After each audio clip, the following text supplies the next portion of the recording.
Stop comparing yourself to everybody else. I do believe one of the worst diseases we have is comparisonitis, and it needs to stop. All you need to do is be better than you were yesterday. Hello and welcome to the Stroke It podcast. I'm Jenny Townsend, your host. Thank you for joining me. I'm so excited for you to be inspired to live your life fully, to take ownership of your time, your schedule, and your life, but most importantly, learn and grow and develop personally and professionally. Myself and others are going to share life lessons that we've learned through leadership, through heartache, through pain, through struggles, and we'll be sharing some success stories with you as well. Super eager for you to dive in, learn, and grow. And once again, just take ownership of your life today. Hello and welcome to the podcast. Jenny Townsend here, your host. Today, I have an amazing guest, Tina Brandau. She's a premier leadership and business coach. She has dedicated her life to empowering others to create a greater impact. She's also a best-selling author, a speaker who has been on more than 500 stages, and the founder of Success Coaching Solutions. Tina and I both have a great mentor, Gary Barnes, and that's how we connected. And I'm super excited for her to share her leadership skills and all her experience. So if you are an employee, you're a leader, you're managing people, you're going to want to tune in and turn up this podcast. Tina, thank you so much for joining me. I thank you for being here. And if I may, it's not just if you're leading people, it's also about leading yourself, isn't it? Yes, exactly. And that's in your new book, right? That's in my first book, is Leading Yourself. The second book is Leading Others. That's awesome. Okay, so before we kick off with the podcast and we get into the meats and bones, I think it's really important that our audience can connect with you. So will you please tell us what season of life you're in, how you got into the work, and give us a little bit of your history? I'm in the best season of life ever. I just became a new Nana. So I actually have a baby back in my life and all the baby things. It's so awesome. But my season of life is I have two now, what I call grown children. They're never going to be adults. They're grown children to me. I also have a husband that I've been married to for 30 years. And you're going to hear a lot about him throughout the second part of my story and what happened during my, let's say, time of recovery. My background is in corporate America. I spent 30 years in executive coaching, leadership, and leadership development. And truly, that is a passion of mine. And that's why I wrote the second book. So I today really want to talk about all things leadership, both for individuals leading teams, leading their families, and then leading themselves. Awesome. Well, I think this podcast is very suiting to my life right now. I just left a leadership meeting with some of my team members, and I developed a leadership team right after COVID because I was able to step out of my company for a little bit. And I was like, wait a minute, I have really capable people on my team that can actually lead a lot of these initiatives. And here we are 2 years later, and it's a little bit divided. I've got one group over here and one group over there. So I'm hoping I'll learn a little bit from you today on how to address those concerns and maybe build that team up. So we're going to first talk about employee, which is super, super important, especially in today's world. Retaining employees is super important. They're really expensive to train. Recruiting is really, really hard today. There are so many options, and I really feel like it's competitive. So let's first dive into your HR background and basically educate us that are leading and hiring and, trying to create amazing opportunities for people in this area. I also want to, before we jump in, share a little bad news just so we can lay the foundation. There's a whole lot of people right now who are going through a retirement session that was not anticipated. So we're seeing greater numbers than ever leave the workforce today. It's almost like 2021 all over again with people retiring early. So this conversation is beyond timely. But yes, leading individuals is huge. So, when it comes to your HR background, when you were hiring people and you were, training and mentoring, give us some tools and tips that would be really great for us to know when we're hiring and we're working with employees. It all starts with defining what the true need is of the position. And oftentimes we don't take the time to do that and do that well. So until you know exactly what you're looking for, you're never going to find it. So making sure that we're really clear about what we want and not that we just like someone, because oftentimes we'll go, oh, I like this person, but they don't have A, B, C, D, and E that I need to support me or that the company needs to support them. So really what you're doing is bringing somebody in and I don't want to use these words, but I have to be blunt about it. You're setting them up to fail and setting yourself up for failure. So starting with really defining what it is you need. And that's not as easy as people think. Truly getting to the root of that. Once you've done that, interviewing is interesting because anybody can sell you anything to different degrees. So there's some techniques that I choose to use that I've actually trained organizations on that's called behavioral based interviewing. And it changes how your interview goes, and it changes the ability of somebody to come in and just be very charismatic and sell you on hiring them when they don't have the skills that you need. So it really helps you to hire the right person. And I believe that the right person, and this goes back to Jim Collins. I don't know how many of your listeners may be familiar with him, but it goes back decades and decades ago. I was young when he wrote this book. I'm just saying. So thank you. I love you for that. But I was really young back then. So you have to put the right person in the right seat on the bus. And if you don't do that, you're not going to have a successful team, a successful business, or a successful outcome for either party. So starting with really knowing what you want, what you need, and then hiring for those things and doing the interviewing well changes the whole dynamic. Yeah, I'm reading the book Who right now, which talks about the A players and creating the scorecard and creating like really clear expectations and roles and responsibilities for this individual. And that way you can hire for that specific role. I've always hired like, ooh, I need someone to do this and I need to do someone to do this. And I'm trying to find someone that can kind of do everything and not do anything really well. And I just recently hired someone and they're filling a void and they are a person on staff, but they're not adding the value that I anticipated or I hoped for because I wasn't really clear with my expectations or what they were going to be doing. They had a really good personality. I knew them personally. They were a hard worker. And I was like, we'll make it work. That was just, I've set us up for failure because my main studio manager has to rely on this person, and it's really hard to rely on that person too. So when we're creating that job description or we're creating those roles, we're really fine-tuning the type of person that we need to fill a certain role. Can you give us a little bit of insight of how to do that or what we should be focusing on? So, first of all, I ask every leader who's hiring anybody to really get honest with themselves about themselves.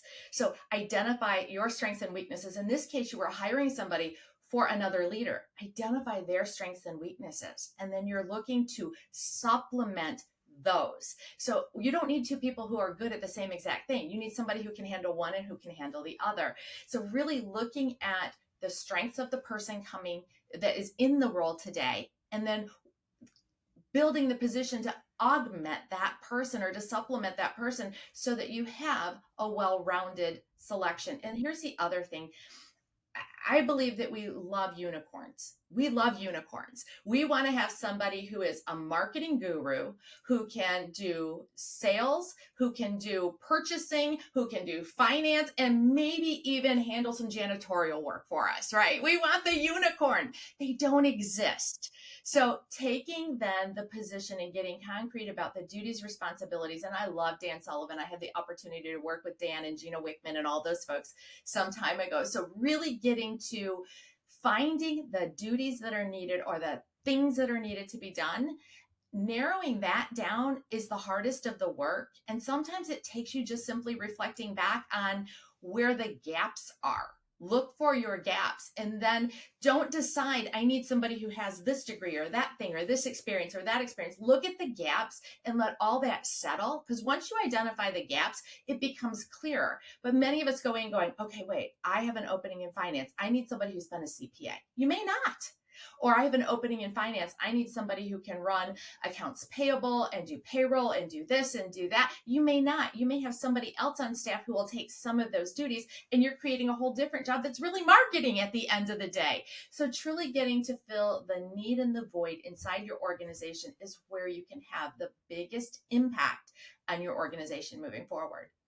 Yeah, I love what you're saying. When you said the employers or the leaders need to be really honest with themselves first, can you dive into that a little bit more?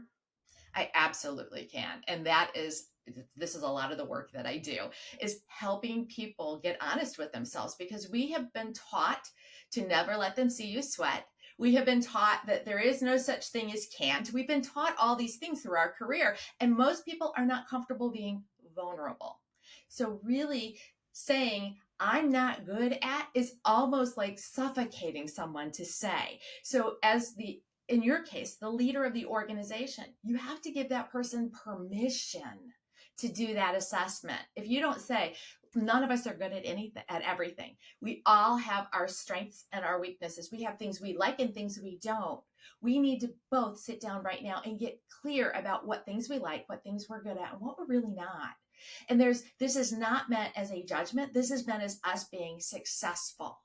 I'm not good at everything, and I know none of us are. And that gives them then permission to stand up, show up, and be vulnerable. Because otherwise you're going to get I can do it all. I don't know why you're saying that to me. It's just not something that comes naturally to people.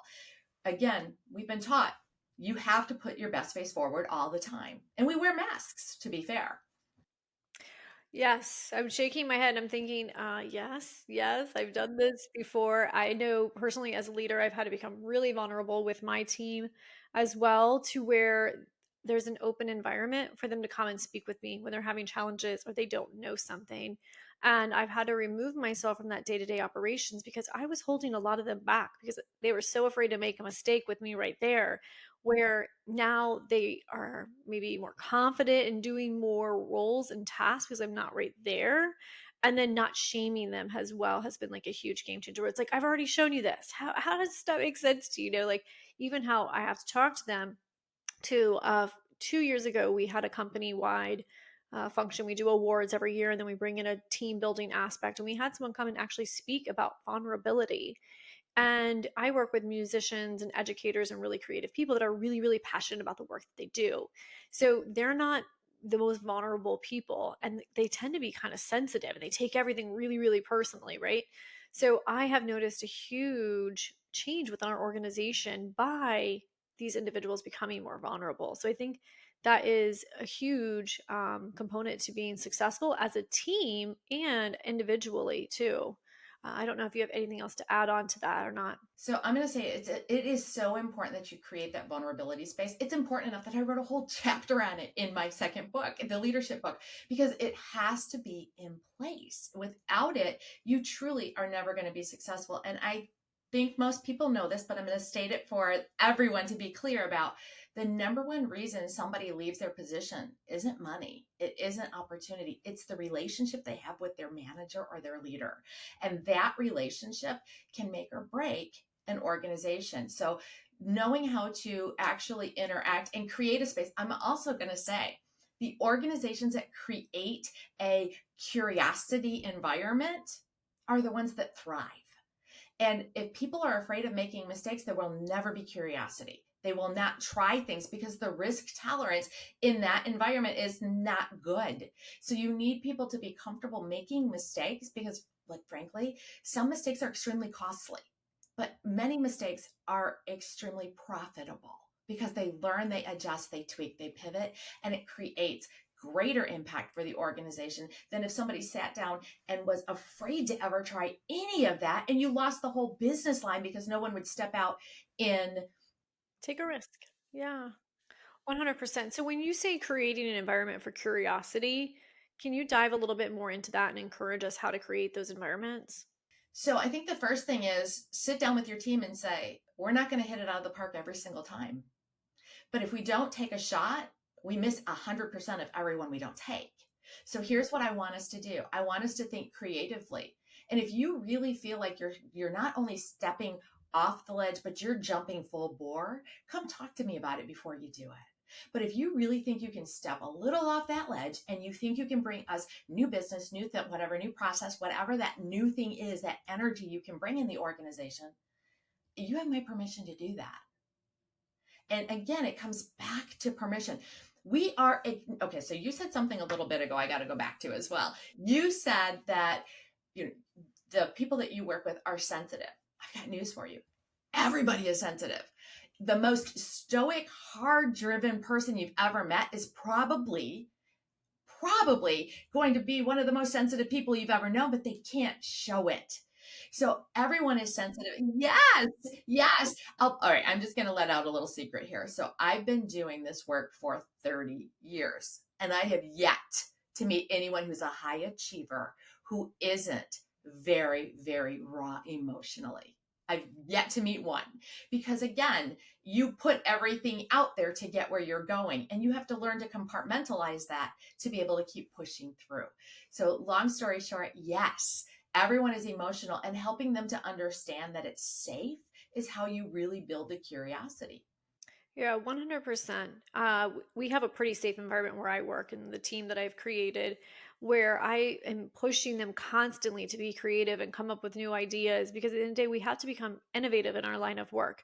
There are so many other music schools in the area now. And so if we're not testing and we're not taking risks and we're not becoming innovative, we're going to become very stagnant. We're going to become just like our competitors as well. So we're always a couple steps ahead.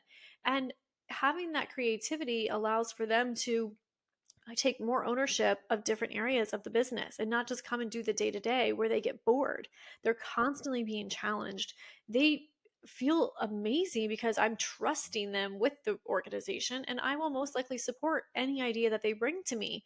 And it may fail, but we learn from those failures, as you were saying before. And most of my team members that have ended up soaring and doing really, really great were kind of just like thrown out there and were like, figure it out because their manager was out of the office. And what ended up happening when their manager was out, they did all the tasks that they didn't think they were capable of before, or they didn't try to do it, or they're like, we're insecure. So it's amazing when you kind of change those and you give them an opportunity to step out on that ledge, to fail, and to get creative. And it has served us financially in a big way, but also with retention of our employees. Who doesn't want to feel enriched and empowered, right? Who doesn't? There is another way to do it as well if you have the financial wherewithal to do it, and that's throw incentive out there for creative ideas. And people will, money motivates, but it also demotivates. So we just need to make sure that there's a balance with how you do that, but you could actually throw reward out there. So not only saying with your words, but showing behind it with financial support to make it be a creative and curious environment can really help just add an accelerant to it for you.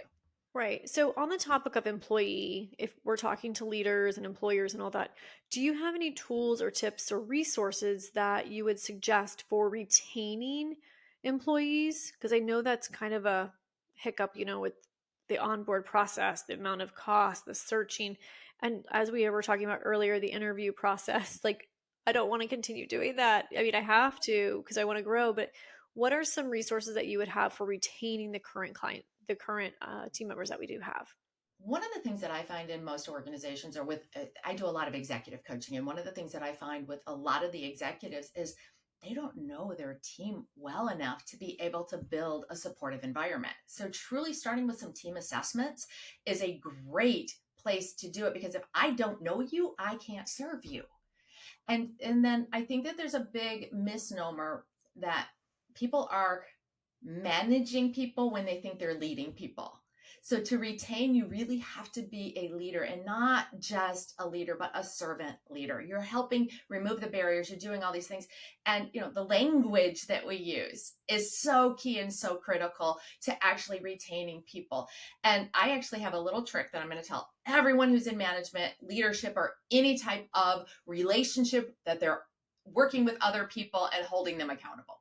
And that's this: we are great, and I mean great, at finding flaws in people, right?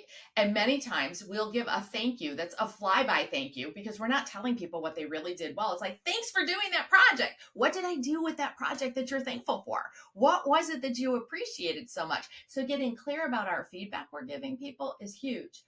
But the other thing is, we don't want to be the ones who, okay, that report's sitting on my desk and there's a problem and I have to go talk to Sally about that problem. We might not have talked to Sally in 2 weeks, or even other than saying hi or how's your lunch, or something casual. So making sure that we're giving positive feedback. I refer to it as bank deposits. So giving people bank deposits of positive feedback on a regular and ongoing basis. So when you do have to do any type of, this report we're missing this from this report, or I really need you to look at it like this. They're not feeling like you're coming up to them and just slapping them, because that's what it feels like most of the time. So it's a super, super simple trick I've used for 20 years. And I call it a trick because we forget to do that, because let's face it, all leaders are busy. We are. Our calendars are full from the moment you get there to the moment you go home, and probably after you go home. So taking the time, I want you to, whatever piece of clothing you have, if it's got a pocket, and I want you to throw 5 quarters in it. And I want you to take out a quarter and move it to the other pocket, because you're going to walk around, and 5 times during that day, you're going to find somebody that you're going to give them a compliment for something that they're doing. That's not made up BS, but it's a true compliment for something that they're doing. You know what, Sally, you got me that report 2 days early, and I have to tell you what that did for us. Those kinds of things that you take the time to do, and you cannot leave work until you move those 5 quarters. And you'll be surprised how easy you fit it into your schedule when you've got that kind of goal. Because let's face it, most people in leadership are very goal driven. So it really helps to have those quarters move from pocket to pocket. I love that. I'm going to implement that immediately into my business, and especially into my studio manager's position, because she's very, very busy with the day-to-day tasks and doing this and doing that too, where I think she forgets to fill that void when I'm not there as well. So I'm going to definitely be sharing that. We just did at our staff meeting, or actually through Slack. We use Slack for a lot of communication. So this February, it was about love. And I said, okay, I want everyone to send 3 love notes, whether it's Slack, email, text, or an actual note, to team members. And one of them has to be someone that that's going to least expect it from you. And oh my God, I had team members saying, oh my God, did you know this? And they value this. And I didn't realize that they even took notice. And it was so uplifting. And it really reminded me, like, we have to do this more often, because so many of these people are going unnoticed and they're doing amazing work. I do think that at every single meeting, you need to do something team building oriented. And a lot of people just don't do it. How do you actually, you don't get to know people unless you do team building activities, because everyone assumes things about everyone else. And so until you can remove the assumptions, you're not going to actually reach the potential that you have. So I love that you did that. I love that so very much. But I do think it should be done on a regular basis by all teams. 100%. Something else we just did. So, as I mentioned, Tina and I are part of Gary's community, and I just got my letter in the mail like 2 or 3 weeks ago that we did at the conference. Where you read your. So, I just had my team members all write themselves a love note. They're in envelopes behind me, and I'm going to mail them out in a couple months. And I'm looking forward to the impact that has on our team members too. So, all right. So we've been talking about the employees, and I want to flip the switch. Now I want to talk about employers. So if there's employees that are listening to the podcast, or there's individuals that want to grow within the organization, or maybe they're having a challenge with another coworker, getting the confidence or the courage to go talk to their employer. But let's talk about the importance of acknowledging and working with your employer and having some really tough conversations so that you do want to stay working at that organization for long term. So what advice do you have for employees? I wanted to put something out there that a lot of people don't talk about, and that is that most people, again, especially if we're talking about the high achievers of the world. So if you're somebody who's a driven person who wants to excel in your career, you want to move up, you want to do these things, you probably suffer with some type of imposter syndrome.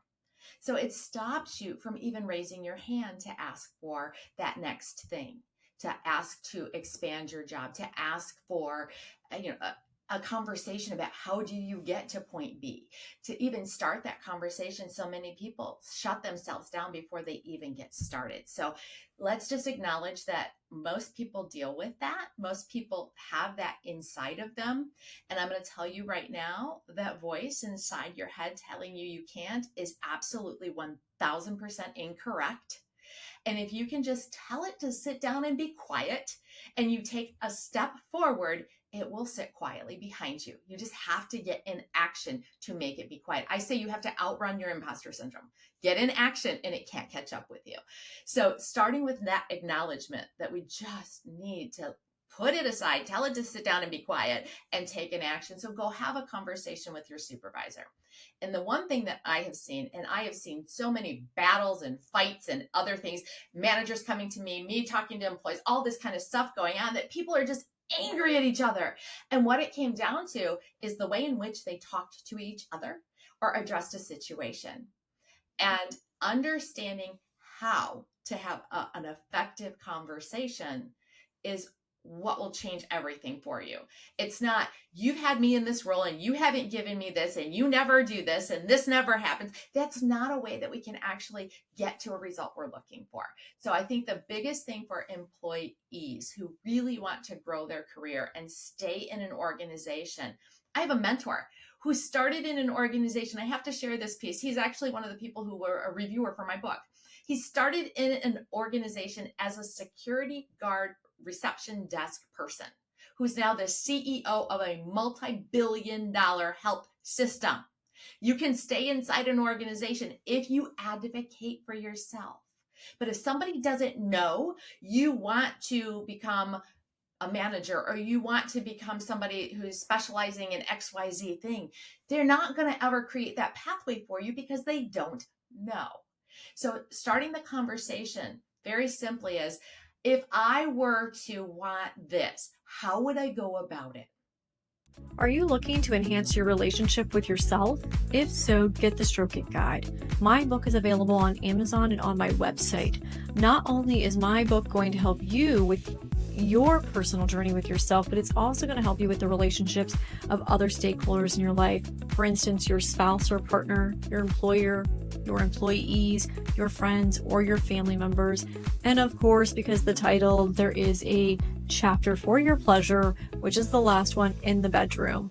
The book offers lots of great tools and resources. There's a lot of great downloads, and it features many of my podcast guests, and they have thousands of downloads and resources that are worth a lot of money. So you're going to want to get my book today. You can buy that on Amazon or on my website, and you can change and take ownership of your life today with one simple click.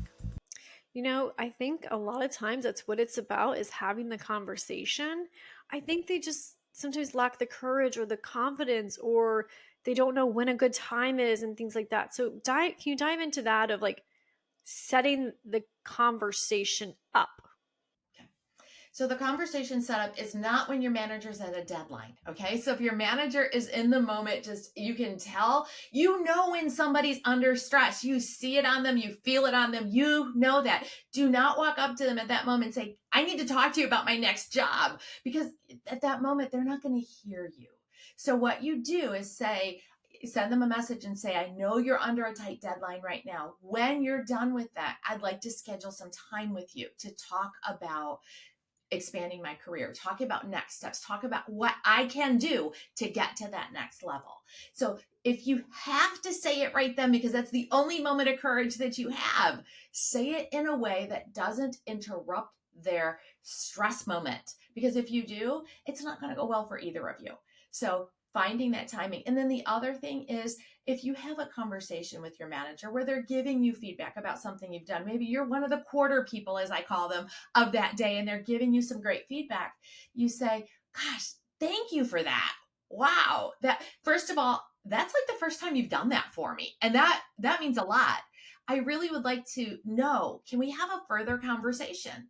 Because there's some things I'd like to do that I don't even know how to begin. And when you open it up that way, people are just like, the managers will want to help you. And if they don't, I'm just going to say this, and I'm a very blunt person, so I'm just going to put it out there. If they don't want to help you, you don't want to work for them. So it's okay. You'll know one way or the other at that point. But long story short, here's what I'm going to tell you.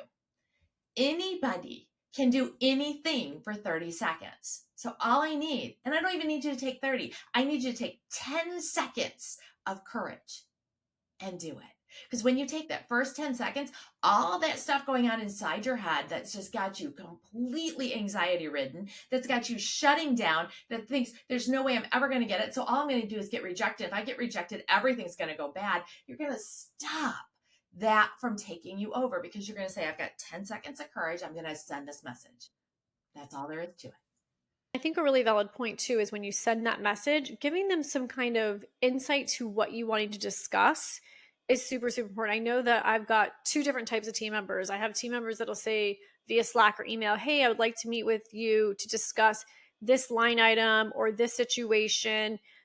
And then I have other team members that are like, oh, I need to schedule time to talk to you. And then it's like one creates panic and one creates, oh, great. Okay, let me assess my schedule to see when a good time would be to discuss these items. So I definitely feel like it's super, super important if you're going to approach your boss or your leader about scheduling time, give them some insight to what you want to discuss.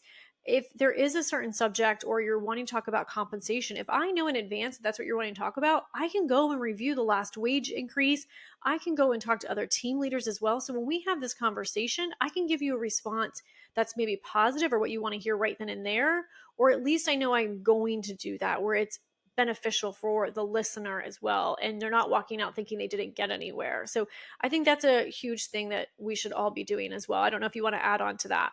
I do, because here's the other thing. Most people haven't been trained to do that. Most people have been trained at best to say, I need. And that's the extent of it. So as leaders, I'm going to go back to leaders for just a moment.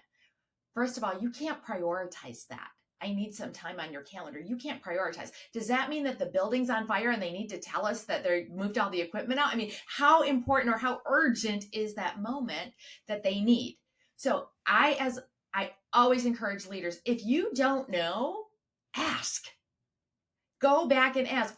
So absolutely, I'll make time for you. But in order to figure out how to best fit it in my schedule, can you give me a little bit of detail about what you want to talk about? That's all it takes. And it takes all the stress off of you, takes all the stress off of them. And it's not that they're coming at you trying to blindside you. They just didn't know to ask that way. So what you've just done is you've cleared up any misconfusion on your part. You've cleared up any stress on your part, and you've helped them to understand that it's beneficial to know this. And guess what? Next time, you're probably going to get more information. So you can actually lead them to become a better communicator with you as well. And I think through the hiring process too, setting that tone where we have, that environment to where they can approach and they do feel open or they have the courage to say, I need or want to talk to you about this, this, and this too, versus them not feeling like they can approach you. Because I have worked with some leaders as well where they're just not approachable. And that's because they have so many things going on. They have so much stress. But then again, there's got to be someone within that organization that they can connect with. So talking about that too, as far as that, if there's not a specific leader, like their leader or manager isn't available or they don't feel comfortable with that manager or leader, who can that employee go to begin having conversations with where they're not talking to other team members and talking and gossiping and creating a toxic environment? Who would you recommend they go and talk to? So I always recommend they go talk to the person who can affect the most change in their world, which would be their immediate supervisor. And if they absolutely positively can't. So here's the other thing. That doesn't mean the person can talk to you today or tomorrow. It might have to be next week. And we have to be okay waiting for next week to come. We live in a microwave world where everyone wants everything instantaneously. So having a little patience, I think, goes a long way, because your manager is going to be the person who most wants you to succeed, because the more you succeed, the easier you make their job as well. And they're going to want your success. So in doing so, they're going to be advocates for you. So you want to make sure that you've got the right people on your side, on your team, as you're advocating for something. If they're truly not available, maybe they're going on a 3-week vacation and something needs to, you got to make a decision between, do you take this new job or do you stay with this? What are you doing with this or that? Then go to their supervisor. And if you have an HR department, most likely they're going to stop you and say, you need to talk to your supervisor because they're the one who can affect the change that you're looking for.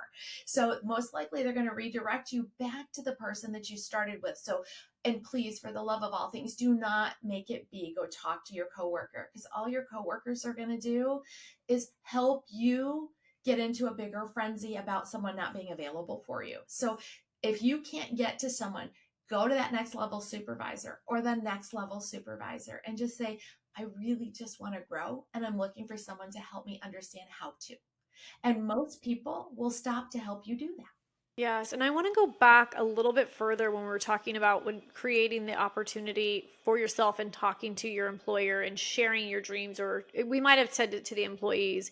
I think it's really, really important that if you are wanting to grow within the organization, having those conversations with the leaders, they know where you want to be in the future. So when they're making plans for the future of the organization or they're thinking about hiring in the future, that you come up. So if someone is wanting to get promoted within an organization or they're wanting to grow or they want to become empowered, what would you suggest that they do to get to that next level? So the first thing I'm going to ask you to do is talk to your manager, obviously. And then I'm going to ask you to be bold and audacious and say, I really want to shadow John, who's doing this job, or Sally, who's doing this job. I want to shadow them so I understand. I think I want it, but I don't know enough about what they do. So can I shadow them? Can I take a day and shadow them so that I know better? And then you ask, is there some more training I can get? Or is there some project you can give me that will help me be prepared and ready to take on that role when it becomes available again? Yeah, I think that that is really great advice. And I think that most times when you enter the workforce, if you're younger, you don't know all these things. It's just like get in. I mean, for a really long time, people were afraid to say what they wanted to be paid. Now that's a requirement where it's like some people won't even look at jobs or interview unless they know the compensation. Like my people, I cover that if they're interviewing me, I cover that the first call. I don't want to bring them in for an interview. If we're not financially feasible for you, I don't want to bring you in and give you a tour. I don't want to take my time or your time as well. So, do you have any advice for anyone that maybe is interviewing for a job or they are going to be talking about compensation with employer? Do you have any of that insight in your book as well? I did not talk about that in my book at all. Compensation in and of itself is a whole beast, and I could have written 3 books on it. So I'm going to say this, and that is that many times, so many times, this has happened, especially in the last, I would say, last 5 to 7 years, is instead of getting what they want, they simply leave. They won't ask. And I think we have a challenge of communication because there is you will never get what you don't ask for. And if you just leave there to go somewhere else to get another quarter or another dollar an hour, you may find yourself right back where you are again and leave there again. So helping yourself learn to communicate effectively and get to a place where you can say, here's what I'm making, here's what I'm looking for. And most times, like you said, a lot of employers today are putting numbers out there. They're putting their salaries out there, their salary ranges. And I'm just going to say this also, and this is something that I've heard from managers for years and years and years. When you list a salary range, it could be 30,000 to 45,000. It's a wide range. And everyone that then comes in to interview thinks, I'm getting 45,000. It's only the person who's been doing this job for a very long time that gets to the 45,000 or has additional credentials and all the other things that gets to the 45,000. So please, if you are in a range of 30 to 45 or 45 to 90, I don't even know what the numbers would be, and they don't offer you the maximum, that is not an affront to you. That is not them then treating you badly. That's not them not valuing you. That is them looking at the range and being able to hire somebody who's done the job for 25 years and still be able to afford to bring them in, because salaries grow as you get experience. Well, again, I just want you to be clear that that's not devaluing you. I love that you're making that point because I always do a range, but I don't do a very large range. I do a really short range as well. But you're right, it's depending on the expertise and how long they've been doing it. We do a trial period as well, like where it's like a 90 days, then they get a bump, and then they get another bump, whether it's 6 months or 12 months, depending on uh, their actions and the outcomes, and as far as like flexibility and a lot of different things as well. So thanks for talking a little bit about the compensation. I know it's sometimes uncomfortable for people to talk about, but money is important. And obviously the culture is super, super important and the people you're going to be working with, but financially people do have bills to pay. So They do. And I'm going to say this, and this is something I've said 1,000 times over in my career, and that is, I have yet to find anybody that says, I am paid exactly what I'm worth and I don't need another penny. It's not going to happen. That's not how people actually operate. So most people, even if we gave you a $10,000 raise today, you would get accustomed and used to that $10,000. And then again, over a short period of time, would start to feel like you weren't being paid and valued enough. That's why they call money a dissatisfier, because it only keeps you satisfied for a short period of time. And then it adjusts again to your new normal and you feel dissatisfied once again. That's what the cycle is with money. all right, so let's get into your story because I know that that is super valuable. And I think it's important that we have time to share your story and some lessons that you've learned. It doesn't sound like you have had an amazing career. You've impacted a lot of individuals. You're speaking on stages. You wrote 2 different books. And I want you to share with our listeners what happened, how you overcame that, and how you are in the position that you are in today.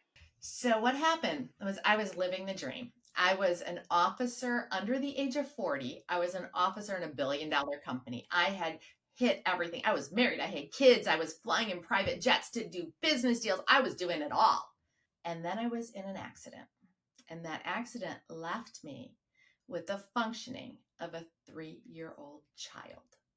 So I went from being able to do all that I was doing to not being able to walk, talk, or feed myself without much hope or prognosis that I would ever get much better. As you're saying this to me, I'm like, you're walking, you're talking, you're writing, you're on stages, you're active. Was it the power of your mind? So it was the power of time, the power of my mind, and the power of having the right systems in place. And it's interesting because I pulled from my leadership once I could think again. I pulled from my leadership experiences and started with understanding where I was going. And most of us don't do that. Most of us don't actually say out loud where we're going. And it turns out, so I had helped organizations set goals for decades. And in doing that, it was always set a big, hairy, audacious goal, or BHAG as it's called. And when I tried to set a BHAG, it was for me to become myself again. My brain literally shut down. Literally shut down. It could not process anything. So I had to reinvent how to do that. And when I did, that's when I started meeting with success. And it starts by just saying where you want to go. So many of us say what we don't want. I don't want to stay stuck in this job. I don't want to stay in this relationship that's unhealthy. I don't want to stay in this. Okay, here's an example. And I think most of us can relate to this example very easily. When you ask somebody what they want for dinner, 99% of the time you get, I don't want Italian, I don't want Mexican, I don't want this. I had this last Tuesday, I don't want that. So instead of just saying, you know what, gosh, I really want, we're not good at that because we've been taught not to say what we want. So starting with that is how your brain can actually start processing. So without doing that, let me go a little deeper if I may.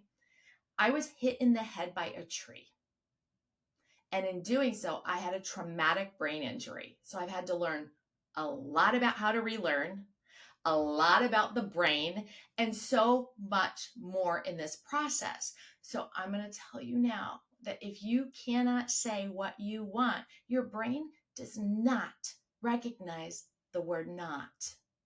And I'll prove it to you right now. You got a second?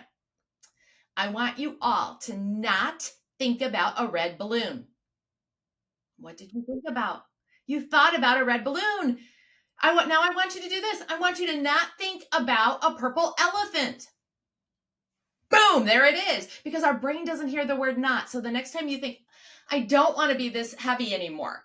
Guess what you just said, told your brain? I'm fine being this heavy. I don't want to not finish school. I don't want to, I don't even know what you don't want to do. Those knots will show up and your brain's going to be convinced it's what you want because it doesn't hear the word not. So please, for the love of all things, stop saying what you don't want and start saying what you do. And you have permission to do that.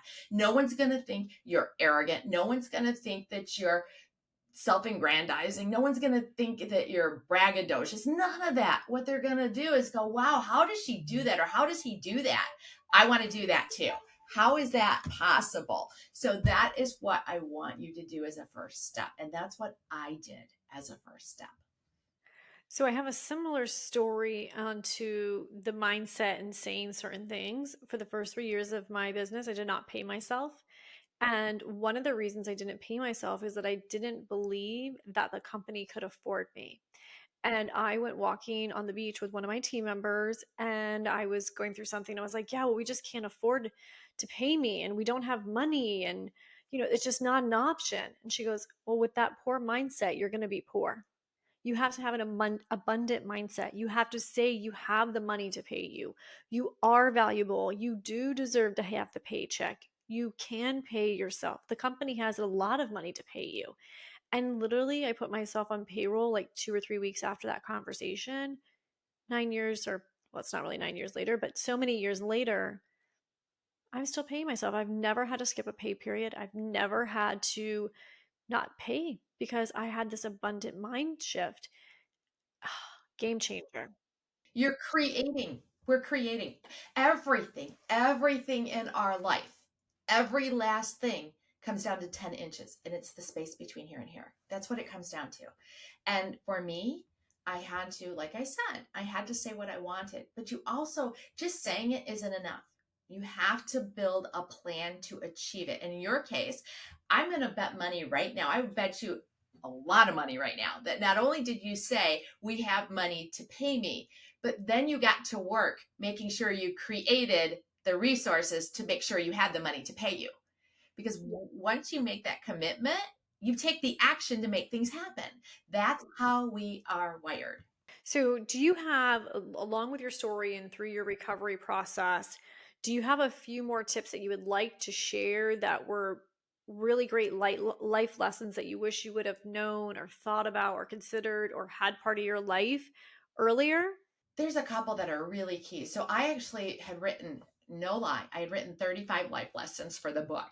And my editor's like, you cannot bombard them with 35 life lessons. So we took many of them out, but there's a whole bunch in there. But here's the thing, I want your audience and everyone listening to just absorb this for a moment. I was functioning like a 7-year-old, between a 3 and a 7-year-old, truly, in an adult body. So I was not relegated or sent to the child's table when adults were around. So I was childlike around adults. So I got to see the world through children's eyes as an adult that wasn't treated any differently. So I got to see some insight that I could not have created that experience and experiment if I had tried a million years. So my background is in organization and human behavior. And I say this period was the best experience in human behavior I ever had. And here's what I'm going to tell you. Watching adults, I'm just going to say it, we are a bunch of weird people. We are so weird with the things that we do and the ways that we sabotage ourselves. I'm going to ask you this, Jenny. What was the number one word that you think I heard come out of adults' mouth? It was can't. Can't. And I do actually write a chapter about shoulding all over yourself, because people should all over themselves all day long. Should. So, but yeah, should came out for certain, but the can't was so huge. And it followed with its friend, as I call it, the enoughs. So I'm not old enough. I'm not young enough. I'm not slim enough. I'm not smart enough. I'm not rich enough. I'm not poor enough. I'm not, whatever enough is. I say enough with the enoughs, because if you could just silence that critic, it changes your life. How do I know? We have thousands of thoughts in a moment, and they run rapidly across the front of your brain so fast you can't see them. How do I know? Because mine slowed down. And eventually I was able to learn that that's how thoughts flow. My whole brain got quiet. It's like living at an airport and having a snow day, and you realize how loud the airplanes had actually been when it silences suddenly. Mine did that. So I got to actually go, wow. So there are a lot of tips and tools that I wrote in there that are different things, but I'm going to ask you first and foremost to focus on how you're measuring yourself. Don't measure yourself against me. Don't measure yourself against Jenny. Don't measure yourself against anybody else. And I know it's easy to say and hard to do, but once you do that, your life will change forever. I had to take cups, and my job for 8 hours a day was to take these little plastic peas in these little plastic cups with a pair of tweezers and pick up one pea, move it to the other cup, and drop it, because I had no fine motor skills. I couldn't even clap my hands together. They would just pass by each other. So I had to learn how to do that. Now I want you to think about this for a moment. If I had looked at any one of you, you could have picked up those peas and moved them right away. It took me 8 hours some days to move 1 pea. Never compare yourself to someone else, because by moving those peas 1 pea at a time, I've been able to go back to being an executive. I've been able to become a #1 best-selling author twice. I've been able to start my own successful business. I've been able to do so much by moving that pea one at a time. So I'm going to ask you and give you permission to stop comparing yourself to everybody else. I do believe one of the worst diseases we have is comparisonitis, and it needs to stop. All you need to do is be better than you were yesterday.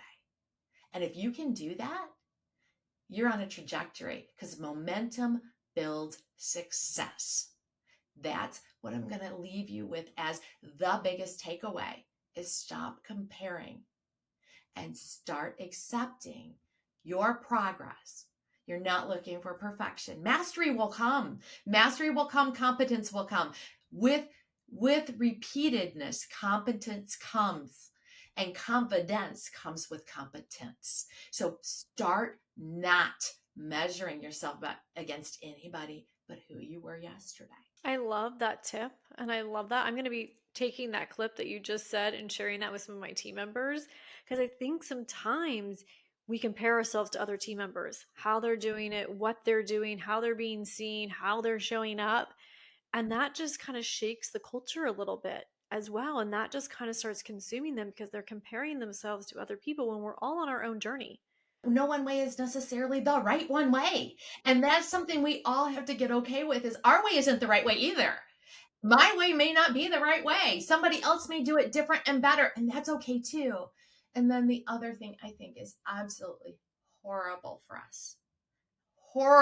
us, especially those of us who deal with imposter syndrome, which again, I told you is everybody. That horrible thing is social media. It's the highlight reels of the unreal life, people. That's what it is. It's not reality. So please don't compare yourself either to someone else's actions or someone else's things that they're showing you, because they're not pulling back that curtain. Please give yourself that gift to stop comparing. Thank you for sharing that with us, Tina. It's going to be super impactful for our listeners. And like I said, I'm going to be sharing this with some of my team members as well. So I want you to share the 2 books that you have available on Amazon. Tell us who they're for, who should be buying them, or not should, who could be buying them as well, and where they can connect with you if they want coaching, if they want to work with you, if they want to book you to be on their stage, if there's an organization that says, I really need Tina to come work with my people. Tell us all the great things. First book, which is the story of my accident and all the juicy life lessons, which I have to be really honest, I'm not selling anything here, just letting you know what I shared today is a sliver of what's inside. I could talk to you for another 10 hours, literally. But it is called Standing Strong. And it's called, and I'm going to dive into that for a quick second. It's called Standing Strong because I couldn't stand up on my own. And one day I was able to finally stand, and my husband went to grab me, and I said, I stand strong. I named it Standing Strong because that was the first point when I knew that I was coming back to being me. My faith also carried me through, and I don't believe I did it. I believe that it was done through my faith as well. So that is a huge piece, but it's called Standing Strong, the real life story of overcoming adversity and becoming unstoppable in life and business. And in case you haven't figured it out, that's kind of what I did. And then the second book is Leadership Simplified, because we way overcomplicate leadership. And I've broken it down into 3 sections for you. It's the skill set, the mindset, and the tool set to be an amazing leader. And that's what the second book is. The first book is for anybody who wants to live a better life, who wants to reach their potential. And when I say anybody, I truly mean anybody. I've had people read it and contact me and say, this helped my relationship. I had somebody else contact me and say, this helped me with my estranged child. This helped me with this. There's so many. It's been in the workplace. It's been in other places. It's been so much. I refer to Standing Strong as the book for you to lead yourself. And Leadership book is for you to lead others, whether it's your family or if it's a team of 10,000, it's still the same concept. So one is leading you, the other is leading others. And it's all about creating the potential around us. I'm gonna be getting both those books. I'm going to buy 2 of those books to put at my office as well, to where individuals can pick those up. I love, with a lot of other podcast guests, there's so much amazing content, stories, resources, and tools as well. So I'm going to be getting that. Okay, so how do we connect with you? You can find those on Amazon, and the Standing Strong book, if you're not a reader and you want to hear it, it's also on Audible. The leadership book is not yet on Audible, but it's coming soon. And if you want to connect with me further, I'm on all the socials.